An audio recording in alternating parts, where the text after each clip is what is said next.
Cool. Hey everyone, welcome to the Fundamental Escape podcast. I'm your host, Mark Fitzgerald, and today I have a very special guest, a musical guest, Jennifer Knapp, who is an artist, a Christian artist that I was very familiar with back in the late 90s, and very happy to have you on the show, Jennifer. Well, nice to be here, Mark. Awesome. Cool. So we're just going to dive in. And yeah, I've just got some thoughts and questions to throw at you and see how we go. So awesome. As I said, I did grow up on a diet of only Christian music. I grew up in a bit of a bubble, evangelical Christian bubble, I guess you could say. Wow. And yeah, so your music was basically, I guess you could say, the soundtrack to my teenage years growing up. I guess is probably a fair way to say it. And yeah, so I actually spoke to Reese Roper from Five Iron Frenzy on the podcast the other day, and we kind of dived into the whole subject of the whole phenomena of Christian music and what that was all about. And he had some pretty interesting thoughts. And I guess just to kind of start it off, be keen to ask you, like, how did you get started out in music, and what drew you to music? How did you sort of know that was your path, I guess you could say? Yeah. Well, I mean, it's kind of a strange story because the fact that I'm a professional musician in the way that I am right now is a little bit odd. I think a lot of people dream about it, and I didn't particularly have any idea where it's going to end up. I mean, I started playing music in my my teenage years. I was a trumpet player actually, Oh wow. originally. Yeah, so I really started on the classical bend to kind of I shorten the did not story. expect that. Yeah, I to shorten the story, I actually ended up going to university as a trumpet player and was on a classical music approach. Was probably going to look to conduct or teach in some regard. And somewhere along that way in college, I had the evangelical experience, became a Christian, and as a result of that, somewhere in there, I kind of tinkered around playing guitar a little bit, just mostly kind of in a nerdy way to try and learn a stringed instrument. Yeah. And then I started to do some covers of bands that I liked at the time, like Cowboy Junkies and Tracy Chapman, 10,000 Maniacs, things that I was listening to at the time. But kind of part of that evangelical experience was my friends highly encouraging me, like you were talking about that phenomenon in the 1980s or the 1990s where evangelical Christianity was really pushing hard to kind of immerse yourself in all things Christian. So I was really pushed away or encouraged to stop listening to things like the Indigo Girls or 10,000 Maniacs, such secular and evil artists. um, and was really encouraged to kind of concentrate on faith-based type of approaches. So as a result of that, somewhere in there, one of my friends really started to encourage me to start uh, kind of diving into my Christian experience in the way that I was writing. And I started writing music on my acoustic guitar and started kind of playing with the praise and worship bands around, or were around my college and church. And that just really kind of in the course of a couple of years, I started writing and performing in the Christian music style. And before I knew it, I had a Christian record deal. I had no idea that Christian music existed in a bubble or Yeah. what the Oh, genre it was like. definitely Yeah, did. and in a lot of ways, I started creating in that space. And it's funny you mentioned the Five Iron Frenzy kind of guys. They were kind of coming up in the same ilk of artists that I ended up being kind of lumped into with this trend where we kind of had this worldly experience, but we're also wanting to express something really natural and not necessarily churchy about our experience. And I kind of got swept up in that. I think there was a strange kind of phenomenon that happened at the time. And before I knew it, it's, like I had a career and it just kind of took off. And yeah, so it was kind of a really bizarre happening to go from a trumpet player to a pop music musician. But the songwriting really was something that was a sincere experience for me to be able to kind of write about this kind of wild experience of having, this evangelical immersion and what that meant and all of the things that kind of wrapped up in showing up in the lyrics of my songs, just confusion about what evangelical experience is supposed to mean, trying to balance that over a genuinely positive experience of spiritual expression. And I think that's become like this strange legacy looking backwards. Yeah, it's interesting. I guess I'd be interested in your take on these sort of things as well. As I talked to Reese about it, was, I sort of shared with him my personal like experience growing up. To me, Christian artists were on this other level. Like I had this. I don't know where this came from. I sort of joked about it with him, but I was like, for whatever reason, I looked at these Christian artists like yourself and others and were like, man, these people are doing this full time thing for Jesus. They must be so close to God. And it's really bizarre. I guess it comes down to, I guess everybody wants somebody to look up to, right? I suppose that's part of it. But I just wonder your sort of reflections, because your story is obviously a bit different, because obviously we'll get into it a bit later, but you took a big break from music and whatnot, but being in that sort of Christian bubble, as we say, what are some of the problematic sides to that, or are there any problematic sides to that you see looking back? Well, in addressing like that kind of sensation you got as a listener, about, I think there was some marketing that went into it in the 90s, that idea, even in just the concept of Christian musicians, right? That there's this ideal, and I think that was part of my discomfort, and that genuinely led to my kind of leaving the genre, is that idea that the people that are performing music about that faith are some way succeeding at creating this, utopic type of Yeah. experience, the perfect experience. And I think the strange thing about that is, the musicians that I've particularly liked, whether secular or sacred, are the people that talk about the honest experience that you're actually having in the place and time. And I think that's part of what I think was the success of the faith-based music that I had. I don't think I sugarcoated my experience, but I think that was also one of the incredible positives that you can. And I think groups like Five Iron Frenzy, or I think of Dakota Motor Company, the 77s, Sixpence and the Richer. I mean, these are all groups that I looked at that made it possible for me to even imagine creating in that space. Yeah. They were really normal people. And when you meet them in real life, which I actually had the opportunity of kind of coming up through the ranks with these guys, we were all kind of just really incredibly normal people. And, and the strange, don't ruin the illusion.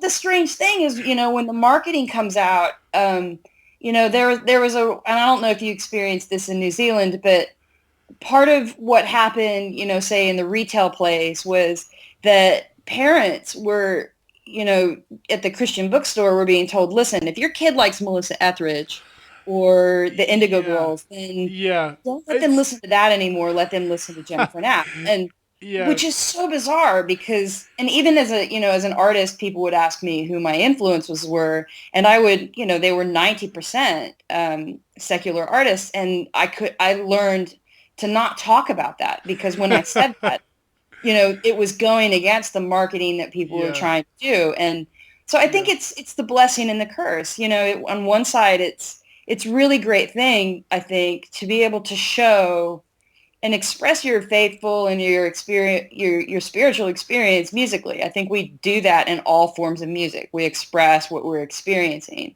But the backside of that is kind of what you were, talking about, where it kind of elevates this idea that you're supposed to achieve something that's largely impossible, or just so beyond the realms of, if you don't succeed at a certain point, then you're failing. And I think that's the part that, for me, ultimately led to a real questioning of what my role was inside of that genre, and a real concern when I would meet people on the street who thought that I was more than I was, or more than I could be at the time, or would be disappointed in me in my spiritual journey, which was incredibly important to me, would criticize that, and as a way of, wow, you're not succeeding. You're not what I imagined you to be. And kind of like what you were saying, when somebody would see you being a normal, real human being who perhaps wasn't living up to this majestic idea, that then people would go, oh, well, now your music's nothing. It's, Yeah, yeah, yeah. confusion for me. You're not at all what I bought into, and that's the only reason why I bought you, and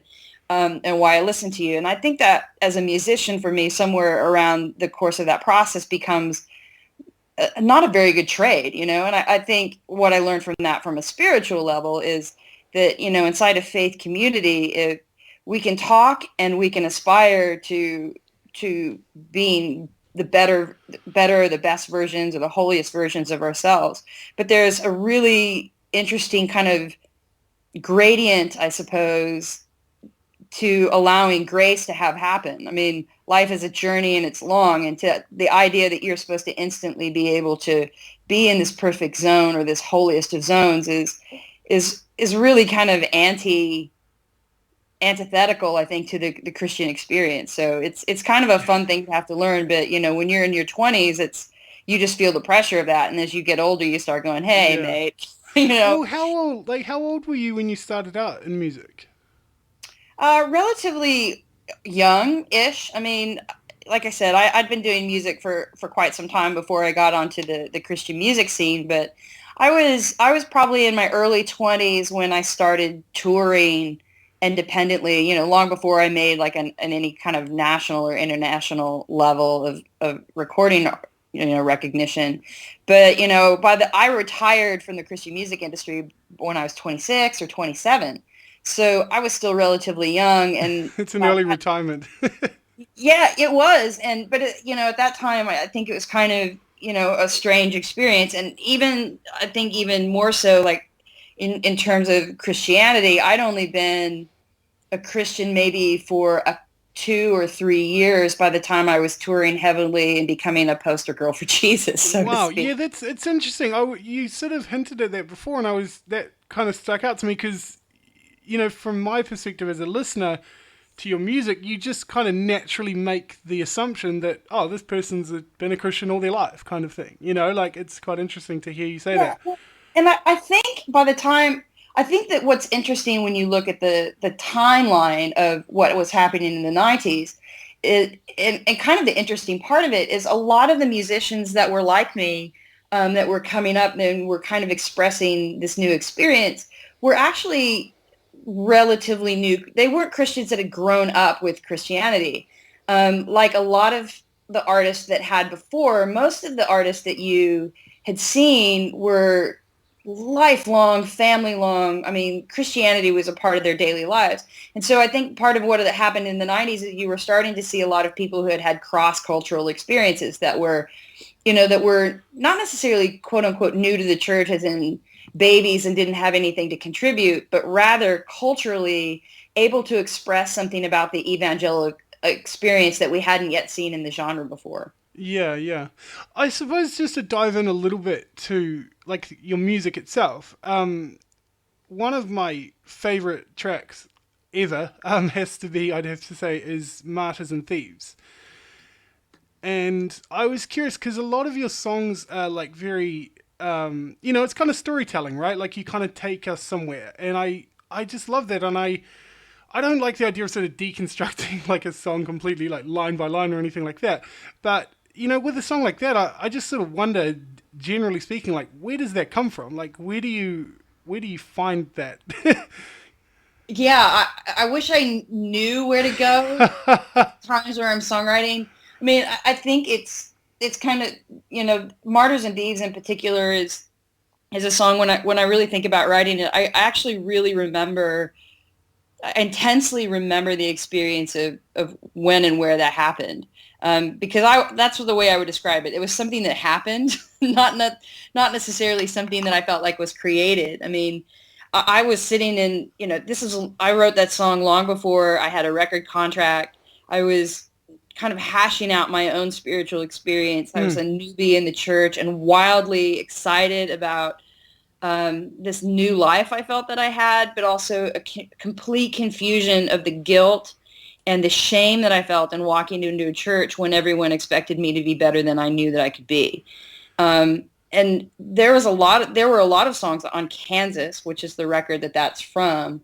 There were a lot of songs on that express that. And Martyrs and Thieves was just one of those things. I mean, it was almost like a prayer that I sat down and Yeah. wrote in my own confusion and in my own willingness to be, you know, to be in a place of learning about my faith as much as being willing to be humbled before it and soft. But I think that the challenge of Martyrs and Thieves and again a lot of the songs on Kansas was this challenge to be the willingness to be renewed but not willing to exchange it for my own sense of personal self and well-being. Like Yeah. I don't know if that makes sense, but No, there's no, a lot no, of that's great. thinking I that mean, goes into it this. does. And I think, I actually wrote a little bit of a blog on my website reflecting on that track. And, I just throwing out one of the lines to people who may not have heard the song, just that line where it says, there are ghosts from my past who have owned more of my soul than I thought I'd given away. And, and it goes on, obviously, it's just incredible. But, your music looking back to me really did stand out. And again, I don't want to rubbish other artists at all. That's not what I'm about. But there was this kind of real self-awareness. Do you know what I mean? Like this real kind of, wow, this person's really being on a journey sort of thing. Well, my therapist always says that I'm annoyingly self-aware. Your music is incredibly self-aware, and I think I'm a very self-aware person as well, and it annoys the crap out of people. But that's why I think I resonate with it so much, to be honest. So I guess just moving forward a little bit. You talked a little bit on the interview you did with Larry King, about your sort of getting burnt out.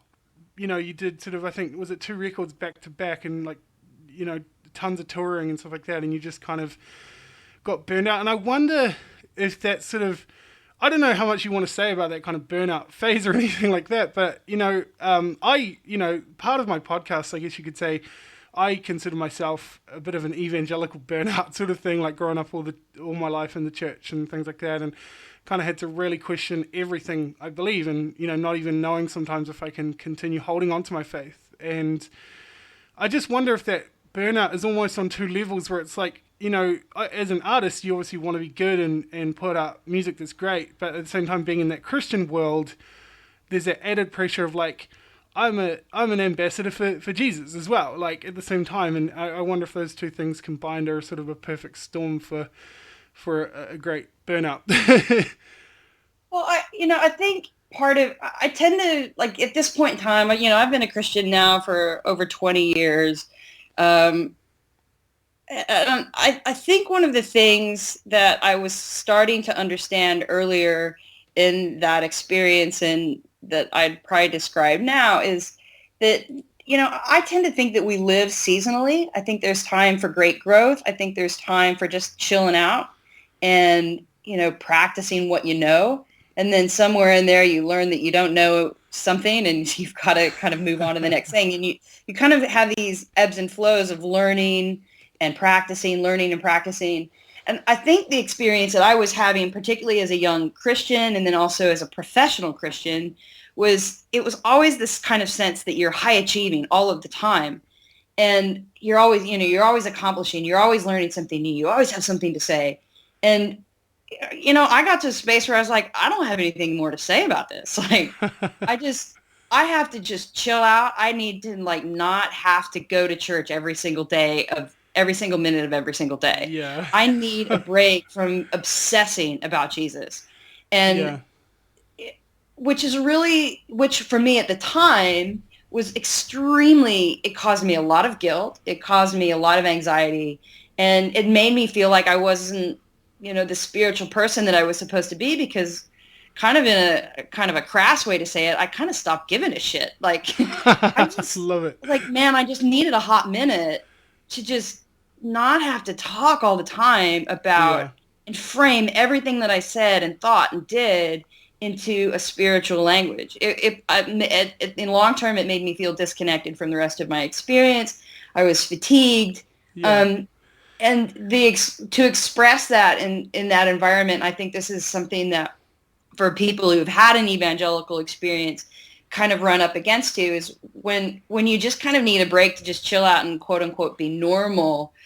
There's at least I had the experience of feeling really guilty, like something was spiritually wrong with me because I just kind of needed to break off. And it didn't necessarily mean that I wanted to go out bar hopping and have sex with 12 different people every night of the week, which was kind of, I had people in my life that were like, that's what you want to do. If you don't do these things, this is what's going to happen to you. Yeah. And, it doesn't, Yeah. and long story short, when I stepped away from Christian music, I thought that I might be stepping away from my faith, which is what everyone told me that I would happen. And to be honest, I just need to go to the wilderness and be quiet. And if my Yeah. faith came with me, Yeah. and if my spiritual experience came with me, and if God could find me wherever I went, Yeah, absolutely. I Yeah. kind of challenged that to happen. If this was a real experience, then I didn't need to have to manufacture this every day. And that was part of what I learned. And I think that the Yeah. comfort level of having gone out of that experience was like, wow, this my spirituality, my faith is something that goes with me wherever I go. And, it ebbs and flows and has peaks and valleys, and getting comfortable with that and not being guilted or shamed into the space that I'm in is part of, I think, a spiritual maturity that I didn't anticipate. But at this point in time in life, I kind of welcome. Yeah, yeah. And it's funny, I mean, I know for me, like I've been through, and I've shared it on other episodes of my podcast as well, where, I've been through severe burnout myself, like mentally and things like that. And, I was this very zealous black and white, it's this way or that way kind of Christian. And, things just collapsed, and I had to really sort of ask myself some serious questions. And it seems to me that, there is, as you would know yourself as well, like, there is a huge change across the landscape of Christianity, over the last number of years, where, now we've got things like the emergent church and different writers and authors who are sort of taking things in different directions. And I would say, I got to speak with Brian McLaren. He came to New Zealand earlier this year.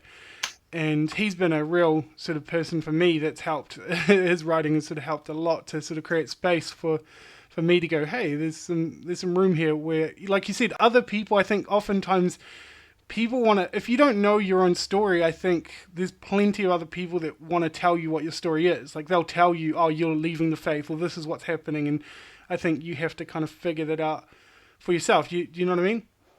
Yeah. And, I think for those of us who've gone the experiences that we're talking about, I think the danger there is to think that, the telling your own story that's a huge thing. I talk about that a lot of times in LGBT faith advocacy, and I'm sure we'll get to that in a second. Yeah. Knowing your own story and knowing your own experience and having confidence in that experience is really important. But I don't think it's necessarily insidious approach of the church I don't think necessarily the church is always trying to tell our own story, or other people around us in our spiritual lives are trying to tell that. I mean, I think if I were to say anything, most of us as human beings are really inclined to see somebody going through an experience and wanting to help. So we tell somebody the way that it is. Oh man, if you're struggling with this, you've got to do this. I mean, this really helped me. I was in Bible studies every day of the week, and I prayed, and you've got to do this, and you've got to do that. And it can transform into, if you don't do those things, then you're not doing it wrong. And I think that happens a lot of times in the church experience. So, but like I said, I don't think it's necessarily an insidious thing. I think it just can be a negative side effect of people wanting to share that experience and how much we verbalize and talk about this in community. The challenge is when you as an individual come up against something in your own story and in your own experience. I mean, we saw this, I think, in the 80s, where there was a real backlash. For example, if somebody got divorced in your church community, you'd kick them out because they weren't having the right. It's an evidence of some bad spiritual experience. And those same people were still having spiritual experiences and went on to other churches that would allow them to help heal and rebuild. So it takes a real community when you're actually struggling with something that's different from the way that a majority of people are talking about. So I'll open the door really wide and say, for me to come out as gay was a huge thing because nobody around me that I had experienced was willing to talk about that, was willing to to show that as something that was a legitimate thing that could happen or could be going on for a person of faith. And Yeah. so, for better or for worse, I think we're coming into a new spiritual age, perhaps in the emergent church, where we're willing to put that out there. Most of Yeah. us haven't forsaken our faith for the real life challenges that we're facing. And Yeah. I think that's part of it, being able to talk about the real things that are happening rather than just the ideal of what we hope to pursue. Right.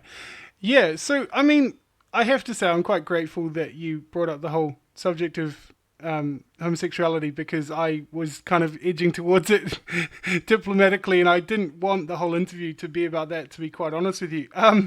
But I guess inevitably I do have a few thoughts and questions on the whole thing.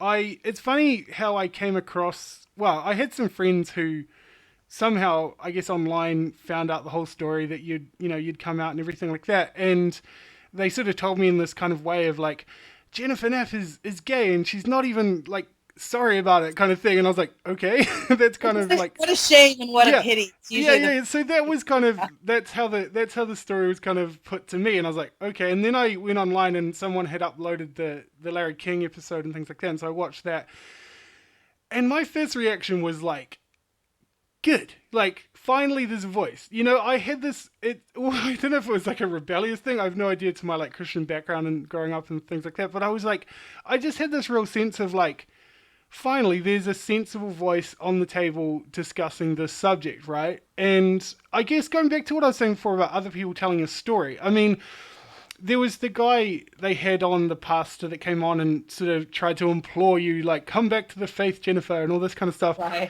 That's kind of what I mean when I said earlier, like, people trying to tell your story. Like, he's basically painting this world where you've gone away and you need to come back, And I was just like, what a great way to not listen to someone. Like, like, I was just like, I have to commend you on, like, your, like, composure in that interview, in that situation, because I was just like, this guy is unbelievable. Well, I think the interesting thing about that is that, I've had this experience before, strangely enough. Like maybe this is the advantage for having not grown up in the church. I don't know. When I first became a Christian, I was 18 or 19 years old. I had a cultural experience with Christianity, as most Americans do. I mean, we go to church at least on Easter or Christmas. If you're from the Midwest anyway, you kind of do. So you have a familiarity with it. But in terms of the evangelical immersion, you live your life for Jesus kind of thing, that didn't happen for me until I was 18 or 19. And by that time, I had a pretty long list of sins, quote unquote. The ghost from my past, quote, right, so to speak. Right, yeah. I was among of the young women that I was around. I was the only one who had a very long list of sexual experiences. I was a drunk. I cursed. I swore. I smoked. I mean, all of the random vices of hedonism I had, and compared to the girls around me, I felt just like I looked at them. I'm like, oh my gosh, I'm a piece of crap. I can't measure up to these girls. I know things, Yeah. and I felt really dirty, and part of the evangelical experience made me feel dirty, as opposed to just going, hey, like, all right, I had to find my pride in that. And it's a long way to say that I fought that, and I learned through that experience that I didn't have to exchange my self-esteem or my honor of myself by acknowledging that I could still pursue a course of holiness or a spiritual experience. I didn't have to kind of black and white treat myself as a good person or a bad person, but these were the experiences that I had. So after I came out, that was kind of the same thing, kind of the same type of experience where, my spirituality had always been what it had been. My pursuit of faith hadn't necessarily changed, because I knew this thing about myself now that, that I was attracted to women more than men. And so what did this mean? These are all questions that I would ask myself privately and in my own time, without being on public display. Well, what does this mean about my faith? Does this mean that I don't love God anymore? Well, of course I love God. I'm still pursuing that. It doesn't it hasn't instantly changed or Yeah. created this sense of evil in me. So what does that mean?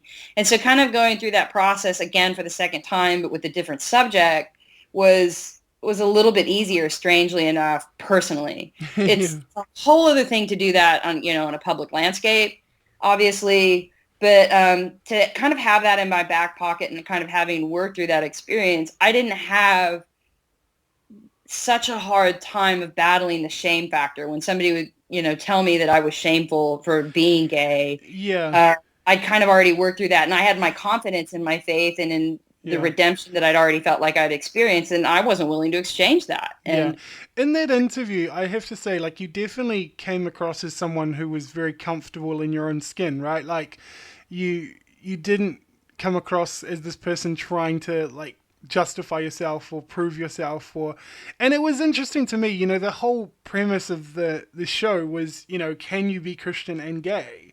it's And always so funny to me. I think that's so absurd. That whole question is just incredibly absurd to me. Like, and again, like to me, that just like to even ask that question shows a complete lack of understanding in the grace of God in general. Like what do we? I mean, where do you stop with that? Those kind of reasonings, like if that's the question you're going to start with. I mean, where do you kind of stop with? Well, and that's the idea. Like, okay, let's just for me, it's just like, okay, well, is Christianity, and this is a question I continue to ask myself. I don't necessarily have an answer, but is Christianity a club that I'm in? Like, do I have to do a certain amount of things on the list to keep up my membership? Or is Christianity an experience? And getting to know and building a relationship with God and having a spiritual life is, and maybe that to me is kind of the questions that I've had. And I feel, and I've always felt more comfortable with the idea that Christianity is an experience, that I've gotten to know. If you look evangelically at, okay, you're a Christian now because of the phrase you've accepted Jesus Christ as your Lord and Savior, right? Um, while I feel uncomfortable with that language today, but the value of that is saying, listen, I am now, I've got a paradigm shift, a radical paradigm shift in my life. I think about kindness and grace and compassion and forgiveness. Um, the type of person I can be in humanity to be a better person in the world and hopefully create a spiritual connection and love and compassion and make the world a better place, for lack of a better way to say it. I'm not going to go back on that. And the source of where I get that inspiration from is largely a Christian source. I want to model and emulate as much as I can the example that Christ had. Now, some people take that on as a religious experience, and that's what religion is. You show up to church, you do these particular things. And I don't think that's necessarily bad, but my experience somewhere in there is like, this is a lifelong experience. It's not just checking off the boxes, because there are some boxes I'm going to argue with and fight with and not understand and maybe don't even want. The challenge for me in that is to go, okay, well, why is that there? I don't want to necessarily say that I don't want to do it, but I want to understand it. And I don't want to just do something or be something for the sake of having just, acted it out because somebody told me to do it, but rather to know it and have it actually be something that's a full part of my life that I've adopted and is as much a part of my being that I want to do is take my next breath. And I think that's sometimes the challenge we see when we ask questions like, can you be gay and Christian, or Yeah. can you be a Republican, or can you be a Democrat and be Christian? Can you be pro-female, um, you know, pro-female, rights, there's all kinds of things that people, you can fill in the blanks so that people get an idea of what a Christian should look like. But the fact of the matter is there are Christians in prison. There are Christians Yeah. in, Tibetan monasteries. I mean, who knows? Like all of, anywhere, anything that you can imagine that you could possibly say that, no, they can't be. There is somebody there who's still striving to know Yeah. God. And And yeah, and I think yeah. that was the sort of impulse, like I said earlier, that when I first watched that interview, I was like, I just had this, Yeah, it's hard to even describe the feeling. I was just like, yeah, like it was almost like, sticking it to the man. Like finally, like there's someone here like who can be in this position. And I'm curious to ask as well, like, since you did sort of come out in such a public way, like what has been, I guess, both positive and negative, some of the general kind of responses to that? Well, I think the most positive thing was that I really did not actually anticipate the amount of positive response of coming out. I truly anticipated a complete and utter blackout. In some ways, I kind of wanted that. And in some ways, I kind of anticipated and welcomed. Okay, great! I don't have to talk to Christians anymore. I can just go and do my That thing, sounds and amazing. I can just get rid of all the Christian crazy and all the things because no one in that world's ever going to talk to me again. And great, finally, I'll be left alone. I can do my own thing. It didn't happen that way. I think the positive thing was, I think my sexual orientation has been my fill in the blank for a lot of frustrations that a lot of Christians have felt over the last 20 years of going, what about me, fill in the blank, has made people think that I'm not serious about my faith or not as good at my faith as they think I should be. And the positive part of that was that I found a lot of people that were just going, hey man, keep going. Like this is a positive thing in your life and we support you. And I think in terms of a larger scope of just some of the demonization that a lot of LGBTs have experienced, particularly in American culture from religious community, to have somebody not break down and to keep going, I think was a real positive thing. And for me to come out, part of that for me was, after coming out and I'm going out and playing shows and I'm still nervous. I mean, I'm not going to lie. I had shaky knees a lot going, oh my gosh, like all I'm going to hear about is the gay thing all night long. Yeah, yeah, People, are looking at me half cross-eyed half the yeah. time. But in going out and playing shows, I met other people who were having the same experience and that were, just really encouraging and sharing their experiences with me. And that made me feel a little bit better just to be able to connect. So that was hugely positive. I don't know if I have a negative thing to add to the coming out experience necessarily. I mean, and I'm a pessimist, for me to sit here and go, I don't know, I can't really find the thing that I really hate or am Yeah. uncomfortable about. I mean, I think that maybe in the gray area is just the fact that, as a person, as an individual, I think there is a moment where I take the weight of having been one of those people. I mean, I'm not the first gay person to come out inside of Christian community. This has been happening again and again, but I think for the fact that I've, had a lot of press about it and been given the opportunity to talk about it, I do have concern about anybody having an experience somewhere running up against that they think that this is a huge paradigm shift that will, potentially threaten their own spiritual experience. Either or. I mean, I don't, for some people who don't see homosexuality, quote unquote, as being compatible with Christianity, it's a real test for them. And, I think my concern is for those kinds of folks to feel like they're demonized as equally. I think we're all on a journey, and I think that's a challenge somewhere in here for all of us who, anytime we have a theological difference between one another, that we kind of move away from a theological war and an ownership of Christianity. And that's a real challenge for me, Yeah. as I don't want to be that guy Yeah. who's saying that the other Christians are wrong, because that's not my point. The point is that we're all on a journey that we need to be able to figure out how to share together.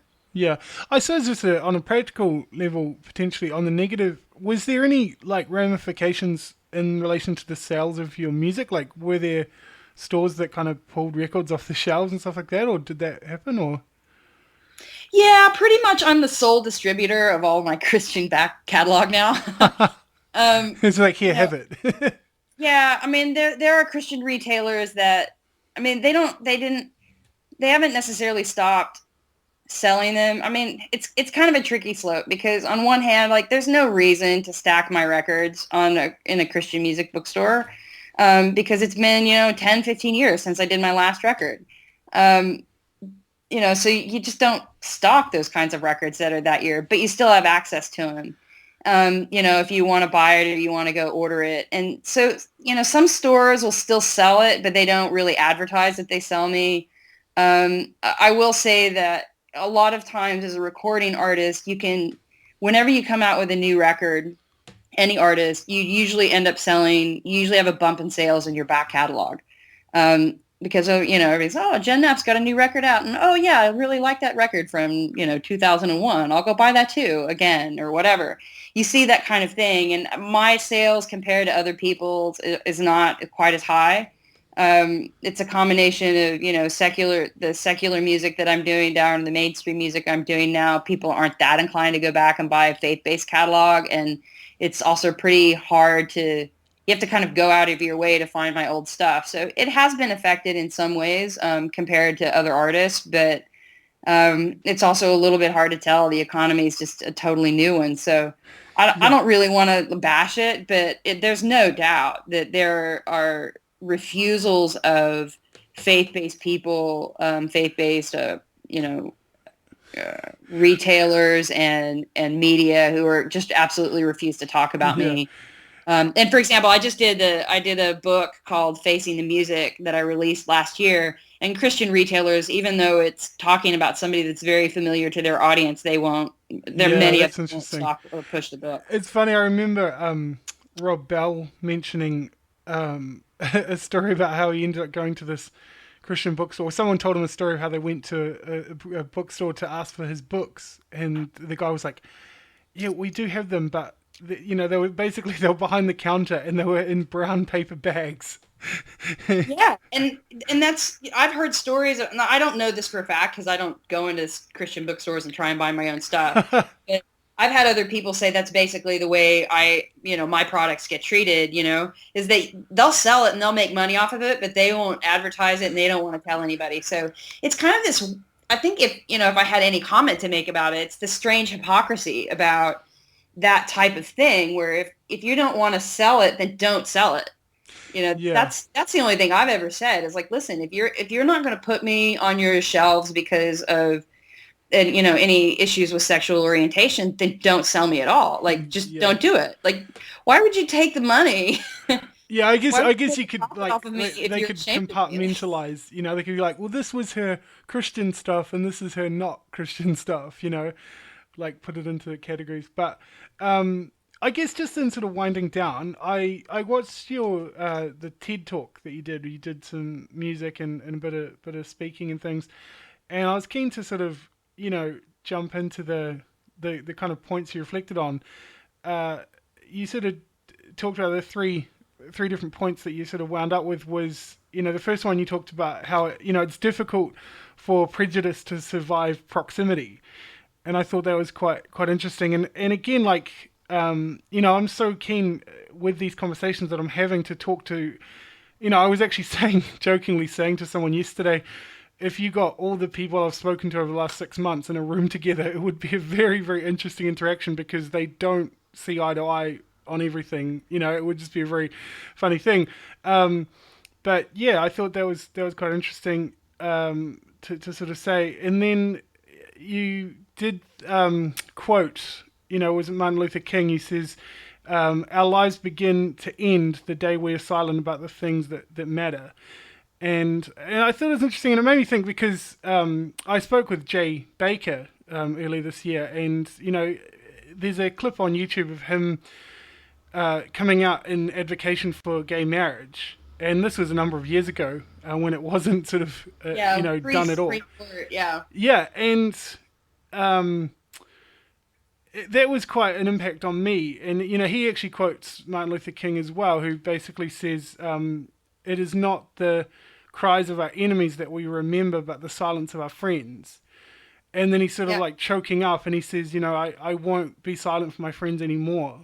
And I sort of wonder, and again, I kind of want to play devil's advocate a little bit, because you do sort of tie up that TED talk by reflecting on this sort of question. You sort of say that you wonder to yourself sometimes, well, like, what is there more to say about the LGBT kind of issue? Like, what more can we say? And I sort of wonder, from someone who grew up in a world that was pretty much like oblivious to the whole world of it at all, like it just wasn't an issue in the sense that we didn't even know about it really. And again, I reflected with Brian McLaren about this as well, that a lot of these people who are sitting in churches who, the world are tending to label as bigots or angry or, anti-gay marriage, that they're hateful and things like that. I'm just like, well, that's not the truth. They're just like in this world where that's what they've been handed. And I think there needs to be this kind of space created. Like, yes, I'm no doubt, like, let me be clear, there are bigots in the world. I'm not being that optimistic. Um, but I think there does need to be some space created for the conversation to sort of give space for people to kind of figure it out. You know what I mean? Brian McLaren, he has a phrase that I actually really appreciate.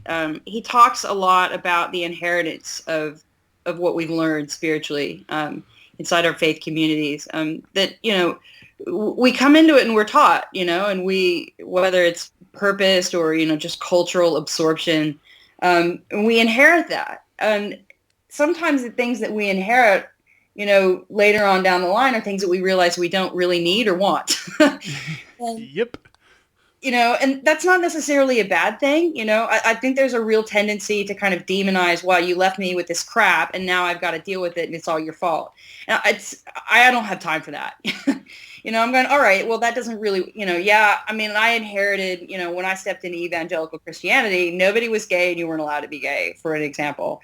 And it just didn't quite sit right with me because I met people that were gay all the time and or kids that would come up to me at shows and tell me, their experiences. And I'm like, well, man, okay, that's cool. I don't really know how that plays in the theological rules, but man, that's cool. And this is long before me and a late bloomer, I realized this was going to kind of hit me, as well. But I think the challenge of that is somewhere in between where, Brian McLaren was talking about what we've inherited and I think in that I try to examine not just what I inherit, but who I am, as a person, be willing to examine that and be willing to be graceful and forgiving in that process as well.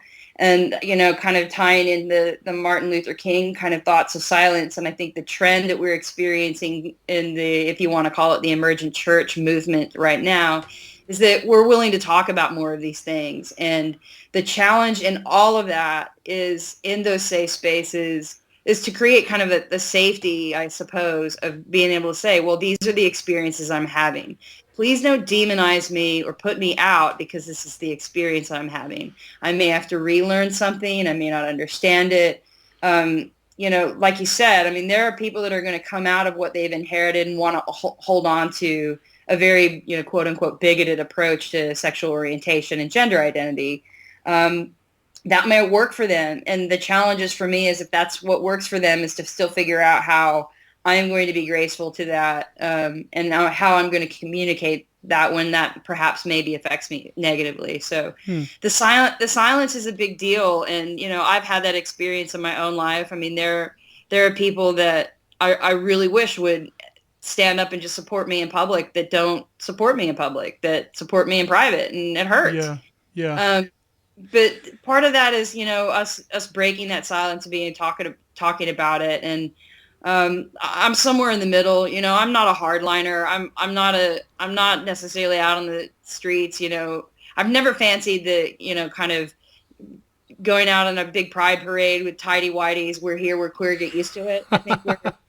I think we're moving away to a little bit more reasonable type of kind of conversation and not having to bust through the wall as hard as we used to and being able to propagate genuine conversations. Yeah, and I think tying it back together, back to that interview with Larry King as well, like I think that's what I appreciated the most about your approach in that conversation because, you were this reasoned, sound-minded person just talking the way you were talking about the issue and I thought that was refreshing for one and needed, and very needed. And yeah, I guess just to sort of close things out, I was keen to ask as well, just in closing, like compared to sort of, I guess the music that you put out before your big break and, coming back into it now, there does seem to be a little bit of a distinction. Like I love all the music, to be clear, I'm a fan, unashamedly, but, there is sort of, to me, there comes across some sort of clear distinctions, and like your latest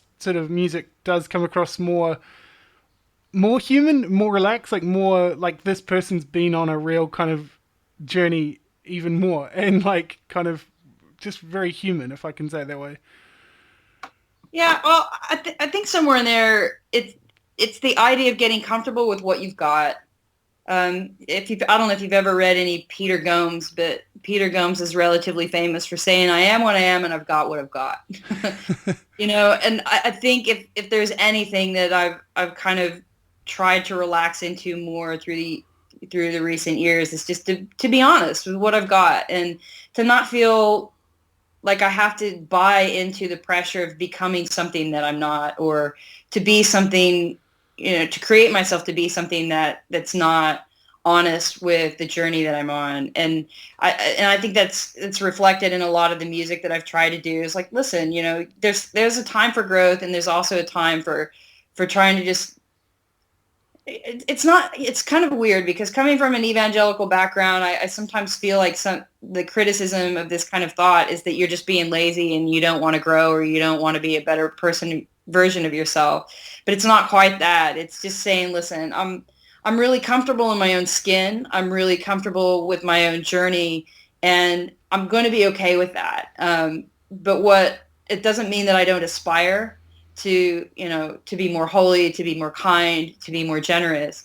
But it means that, there's a good amount of grace. It says, well, I'm doing the best that I can, and I'm going to continue to have pride in the person I am, and know that I'm a person of value, know that I'm a person of worth, that can, maybe if I wasn't the best version of that today, that I still hope that I can be better at that tomorrow, not just totally write me off. So Yeah. I think that's kind of reflected in the music that I've been doing, and just kind of going on and living, and not necessarily shutting down the shop because you have criticism coming behind it. You still got to do the work, and you still got to kind of aspire to do it, and dream a little.